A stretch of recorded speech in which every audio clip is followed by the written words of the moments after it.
ఎవరైతే ఈ నక్సలైట్ వైలెన్స్లో మావోయిస్ట్ వైలెన్స్లో చనిపోయారు గత 20-30 సంవత్సరాల్లో, ఆ కుటుంబ సభ్యులతో ఒక మీటింగ్ జరిపి ఏమేమి వారికి ఇంకా బాధలు ఉన్నాయి, ఇంకా సమస్యలు ఏమున్నాయి, ఇవన్నీ కనుక్కున్నాం. వారి సౌకర్యం కోసం ఒక కొత్త యాప్ కూడా ప్రారంభించాం, టీజీ వీర్ అని.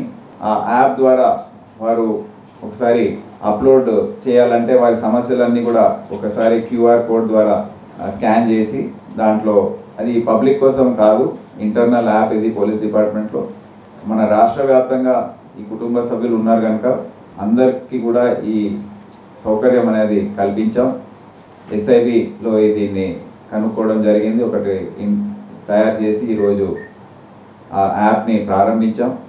సో దాంట్లో అనేక సమస్యలు వారు చెప్పారు.